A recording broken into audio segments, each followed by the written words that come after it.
नमस्कार स्टूडेंट्स। आज हम अध्ययन करेंगे मांग की कीमत लॉज का माप। तो मांग की कीमत लॉज क्या है कि किसी वस्तु की कीमत में परिवर्तन के फलस्वरूप उसकी मांग मात्रा में होने वाले परिवर्तन को मांग की कीमत लॉज से कहा जाता है। यानी कीमत में परिवर्तन के फलस्वरूप उसकी मांग मात्रा में होने वाले परिवर्तन को मांग की लॉज से कहा जाता है। तो मांग की लॉज के माप से यह ज्ञात होता है कि किसी वस्तु की मांग इकाई के बराबर है, इकाई से कम है या इकाई से अधिक। और कौन सी लॉज है, यानी इकाई से बराबर है, इकाई के बराबर है या इकाई से कम या इकाई से अधिक, कौन सी लॉज है। और मांग की लॉज मापने की मुख्यतः विधियां है। कुल व्यय विधि कौन कौन सी है मांग की लॉज मापने की? कुल व्यय विधि,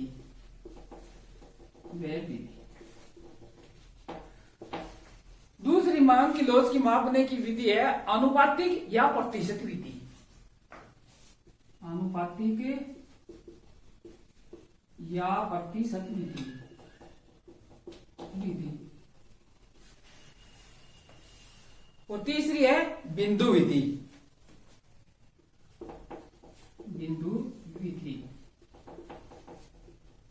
और चौथी है चाप विधि। इन्हें ग्राफिक विधि भी कहते हैं।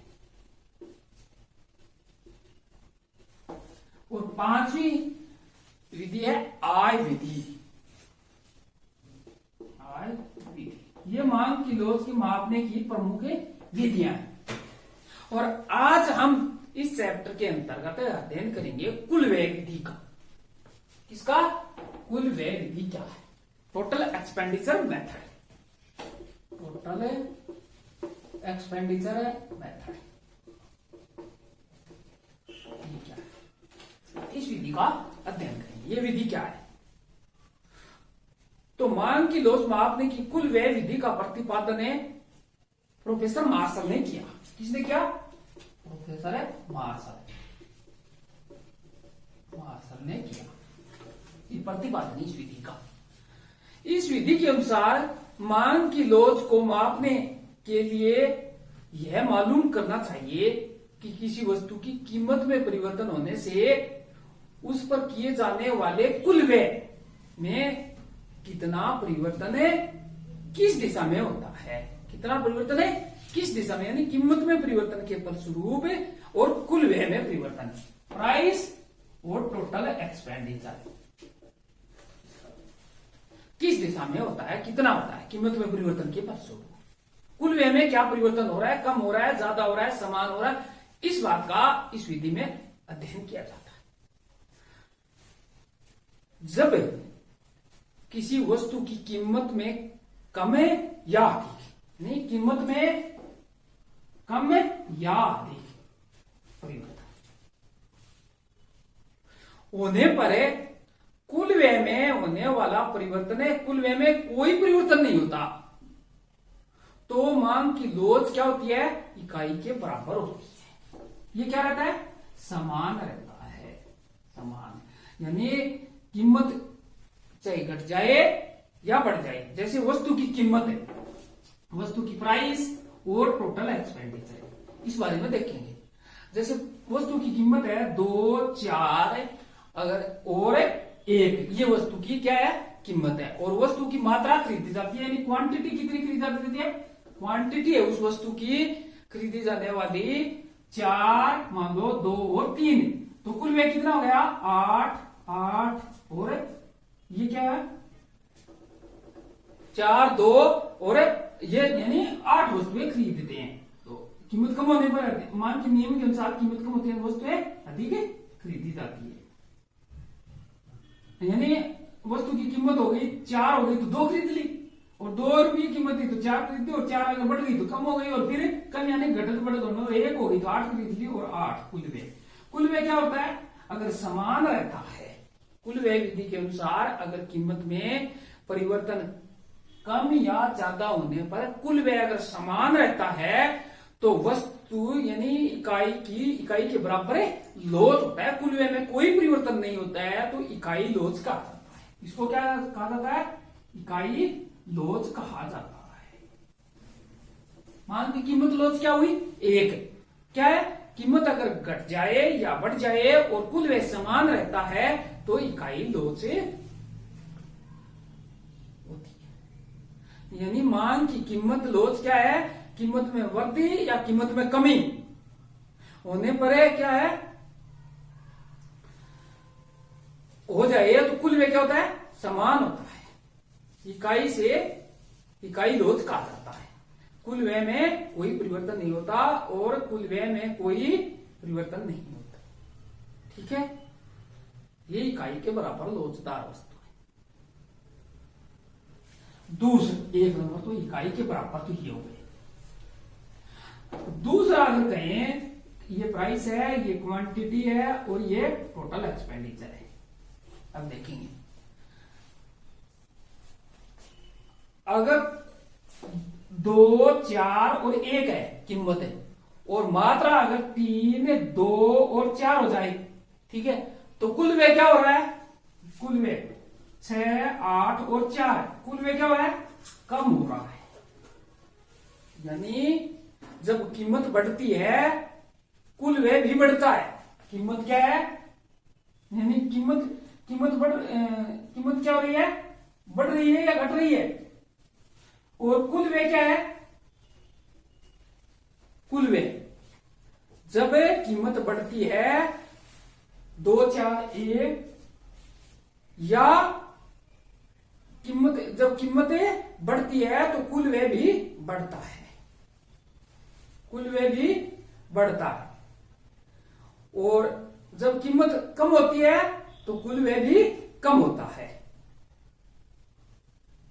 तो ऐसी वस्तुओं की क्या होती है? इकाई से कम लोचदार होती है। ये देखो अगर कीमत बढ़ गई तो कुल व्यय क्या हो गया? बढ़ गया, 6 से 8 हो गया। और कीमत अगर घट गई तो कुल व्यय घट गया। हो गया ना एक बात? अगर कीमत बढ़ गई 2 से 4 हो गई तो कुल व्यय क्या हो गया? बढ़ गया, 6 से 8 हो गया। और अगर कीमत घट गई तो कुल व्यय घट गया, 8 से 4 हो गया। तो ऐसी वस्तुओं की कुल व्यय पर क्या प्रभाव पड़ा? कम या ज्यादा होता है। ऐसी वस्तु इकाई से कम लोचदार वस्तु कहलाती है। इकाई से कम लोच।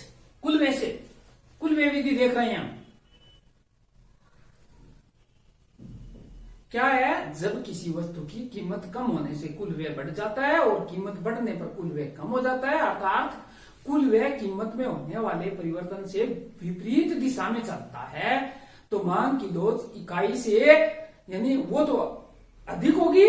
और जब किसी वस्तु की कीमत कम होने से कुल व्यय कम हो जाता है तथा कीमत बढ़ने से कुल व्यय बढ़ जाता है, अर्थात कुल व्यय उसी दिशा में चलता है। कुल व्यय क्या होता है? उसी दिशा में।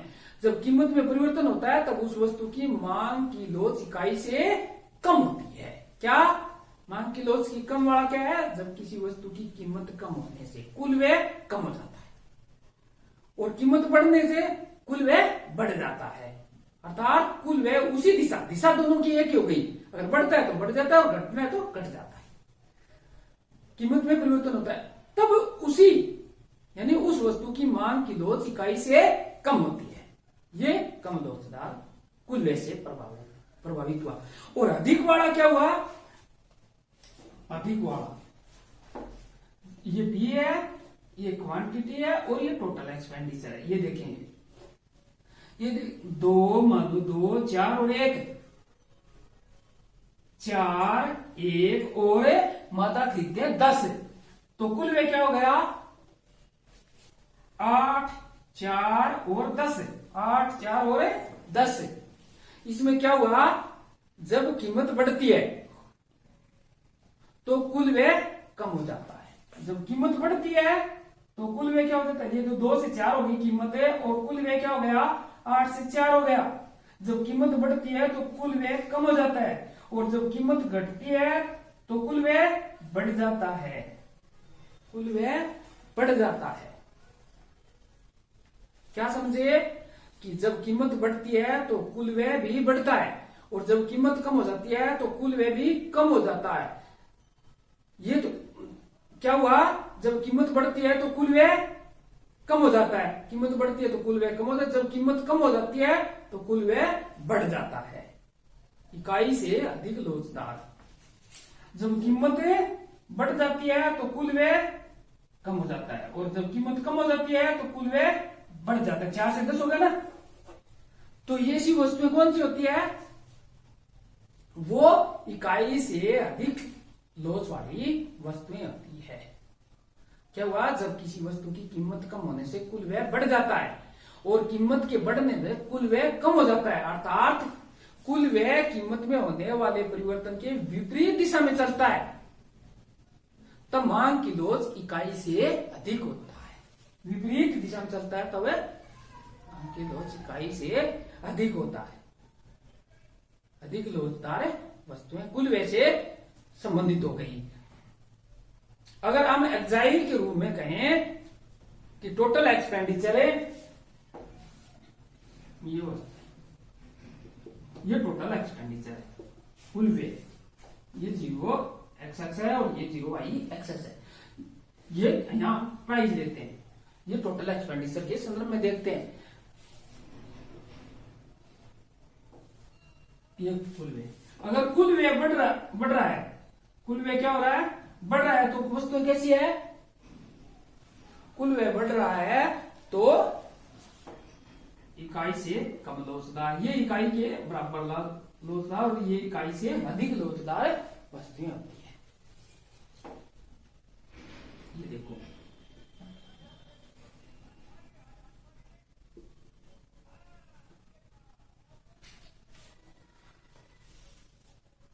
जब क्या होता है, कीमत बढ़ने से कुल व्यय बढ़ जाता है तो कम लोचदार, और अगर कीमत समान रहती है तो इकाई के बराबर है, और कीमत अगर कीमत है यानी कीमत बढ़ने से कुल व्यय क्या हो जाता है, कम होता जाता है, तो क्या अधिक लोचदार। टोटल एक्सपेंडिचर करो है, ये क्या है, टोटल एक्सपेंडिचर है।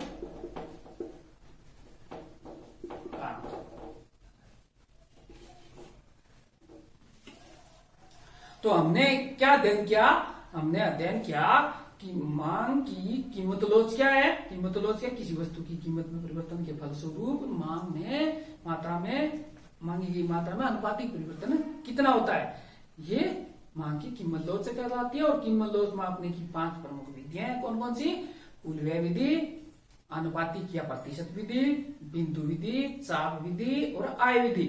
और हमने इस मांग की कीमत लोच के मापने की विधियों के अंतर्गत भाग 1 के अंतर्गत अध्ययन किया कि कुल व्यय विधि क्या है। कुल व्यय विधि मापने की क्या है, अगर कुल व्यय में कोई परिवर्तन नहीं होता तो इकाई की लोचता, कुल व्यय में कोई परिवर्तन नहीं होता तो क्या है, इकाई लोच। जब कीमत बढ़ती है तो व्यय कम हो जाता है, जब कीमत कम होती है तो कुल व्यय बढ़ता है, ऐसी वस्तु इकाई से अधिक लोचदार है। और जब कीमत बढ़ती है तो कुल व्यय भी बढ़ जाता है, जब कीमत कम होती है तो कुल व्यय भी कम हो जाता है, तो इकाई से कम लोचदार, यानी ये कौन सी दिशा एक होती है, और उसमें क्या होती है, विपरीत दिशा होती है।